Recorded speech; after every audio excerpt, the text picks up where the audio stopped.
ఆంధ్రప్రదేశ్ ముఖ్యమంత్రి చంద్రబాబు నాయుడు గారు, అదేవిధంగా ఉప ముఖ్యమంత్రి కొణిదెల పవన్ కళ్యాణ్ గారు ఈరోజు కాకినాడలో ఏఎం గ్రీన్ అమోనియా ఏదైతే ఒక ప్రాజెక్టుకి సంబంధించి శంకుస్థాపన కార్యక్రమంలో పాల్గొన్నారు. అసలుకి గ్రీన్ అమోనియా అంటే ఏంటి, ఈ యొక్క కాకినాడలో ఎస్టాబ్లిష్ చేయబడినటువంటి ప్లాంట్ ద్వారా రాష్ట్రానికి ఏ విధంగా మేలు చేకూరబోతుంది, ఇటువంటి మరిన్ని అంశాల గురించి కొద్దిమేర లోతుగా విశ్లేషణ చేసే ప్రయత్నం చేద్దాం. అయితే మనతో ఉన్నారు సీనియర్ జర్నలిస్ట్ సత్యమూర్తి గారు. సార్ నమస్కారం అండి. నమస్కారం. సార్ ఇప్పుడు చూస్తున్నాం, కూటమి ప్రభుత్వం వచ్చాక ఎన్నో రంగాల్లో చాలా కొత్త ఆవిష్కరణలు ఆంధ్రప్రదేశ్ రాష్ట్రంలో మొదలవుతున్నాయి.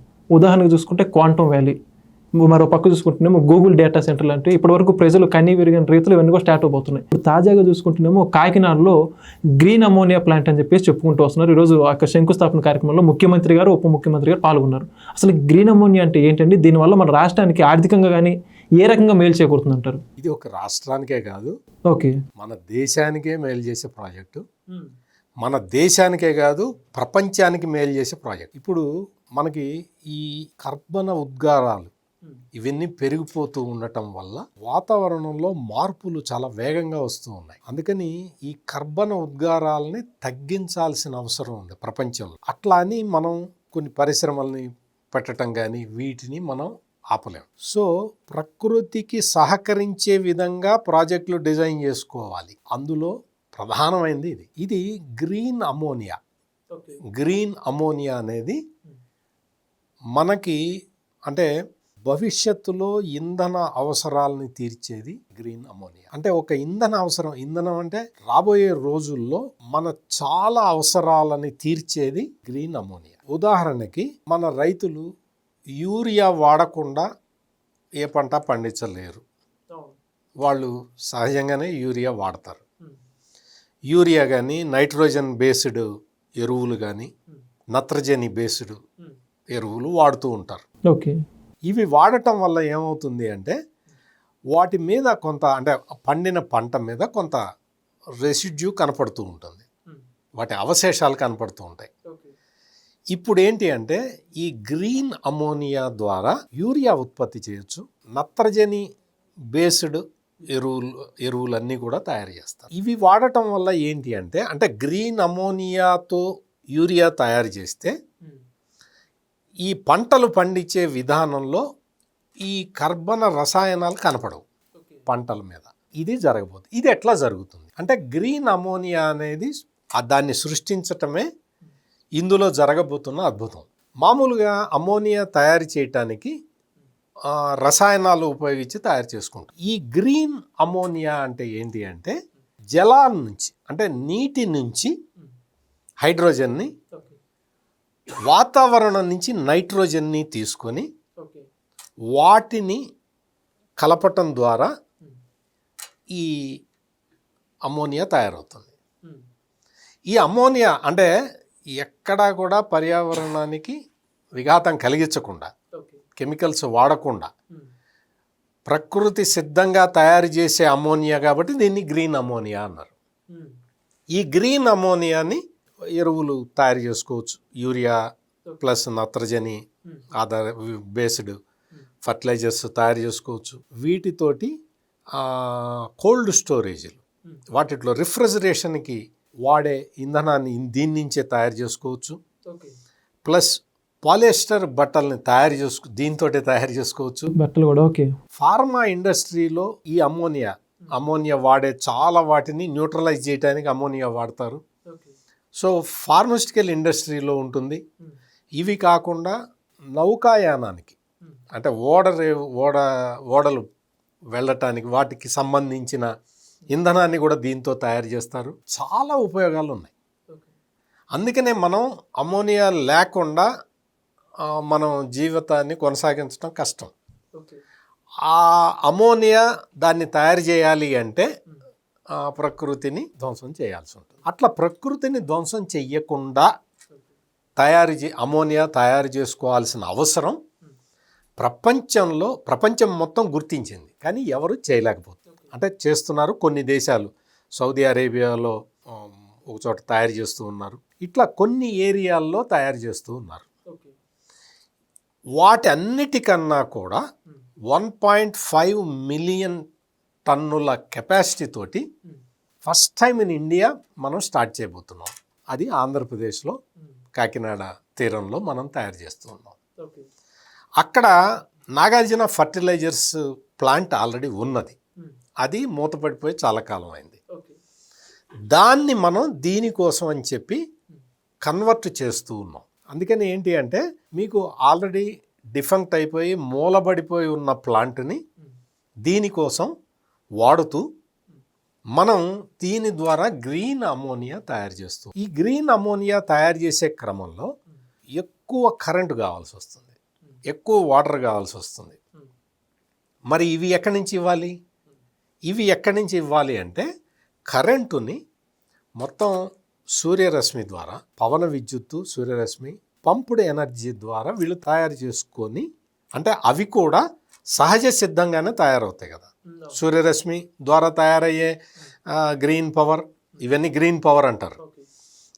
పవన విద్యుత్తు green power, pumped energy green power, వీటన్నిటి ద్వారా పవర్ జనరేట్ చేసుకొని ఆ పవర్ని వాడుకుంటారు. ఇది అంటే ప్రకృతికి ఎక్కడా కూడా అంటే హామ్ చేసేది. ఇప్పుడు ఇదే పవర్ని, అంటే ఈ ప్లాంట్కి కావలసిన పవర్ని థర్మల్ విద్యుత్తు ద్వారా తయారు చేసుకున్నారు అనుకో.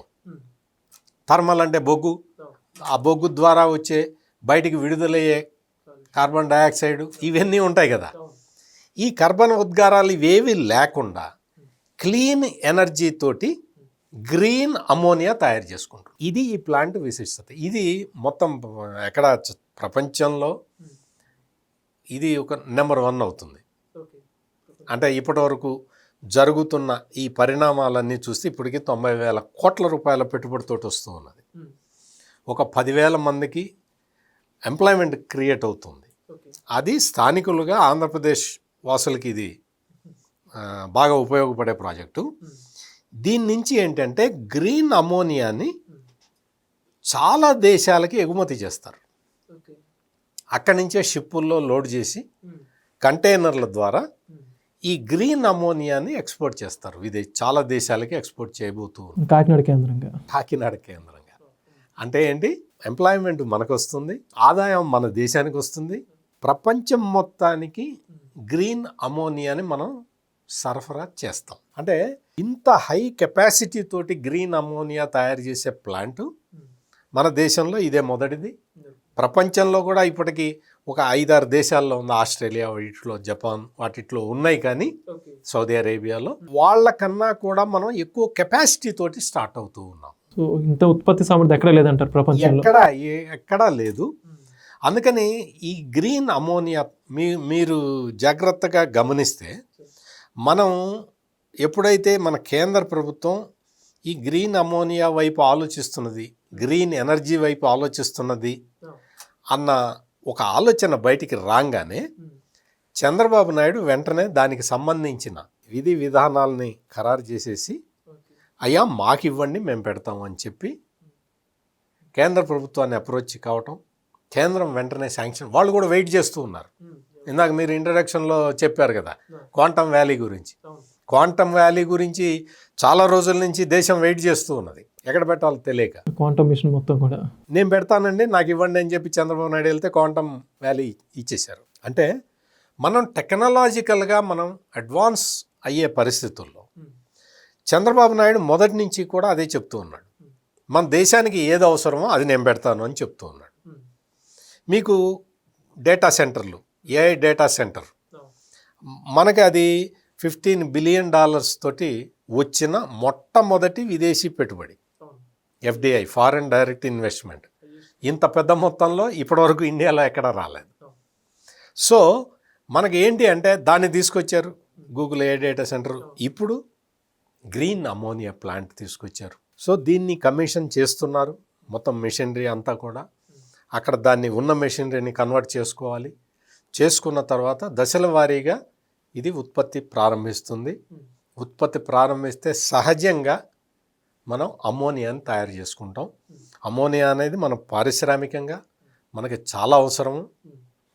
అది రాబోయే రోజుల్లో ఈ అమోనియా, గ్రీన్ అమోనియా మీదే ప్రపంచం ఆధారపడే పరిస్థితికి వస్తుంది. అటువంటిది మనం ఆంధ్రప్రదేశ్లో మనమే చేయబోతున్నాం. అన్ని రంగాల్లో ఇందాక చెప్పాను కదా, అమోనియా వాడని రంగం అంటూ లేదు. ఆ రంగులు కార్లకి రంగులు వేస్తారు చూసారా, అందులో కూడా అమ్మోనియానే వాడేది. హెయిర్ డైలు వాటిల్లో వాడేది కూడా అమ్మోనియానే. అంటే ఎందుకు చెప్తున్నాను, ఇవన్నీ చిన్న చిన్నవి కానీ పెద్ద పెద్దవి షిప్పులకి ఇంధనంలాగా ఉపయోగపడటం, ఎరువులు తయారు చేసుకోవటం, ప్రకృతికి ఎటువంటి విఘాతం కలిగించకుండా యూరియా తయారు చేయటం. యూరియా ఇప్పుడు మనకి చూసాం కదా, యూరియా కొరత ఎందుకు గవర్నమెంట్ రిస్ట్రిక్ట్ చేస్తున్నది యూరియాని అంటే, ఈ యూరియాని ఎంత ఎక్కువ వాడితే అంత ఎక్కువ పంట పండటం కాదు, ఆ పంట ఎందుకు పనికిరాదు, మనం తినడానికి తప్ప. మనం ఏంటి ఇప్పుడు గ్లోబల్ విలేజ్గా మారిపోయిన ఈ దశలో మనం ఏదన్నా పండిస్తే దాన్ని ఎక్స్పోర్ట్ కూడా చేసుకునే వీలు ఉండాలి, అవకాశం ఉండాలి. ఇప్పుడు మనం న్యాచురల్ దీంట్లో తయారు చేసుకునే మామూలు ట్రెడిషనల్గా తయారు చేసే యూరియా వాడటం వల్ల, నత్రజని ఎరువులు వాడటం వల్ల వాటి మీద కార్బన్ రెసిడ్యూ మిగిలిపోతూ ఉన్నది. అందుకని అది ఎగుమతి చేయడానికి పనికిరాదు. ఇప్పుడు ఈ గ్రీన్ అమోనియా నుంచి ఉత్పత్తి చేసిన యూరియా కానీ నత్రజని బేస్ ఎరువులు కానీ మనం వాడుకుంటే ఆ సమస్య ఉండదు. రైతులకు ఎంత మేలు కలుగుతుంది?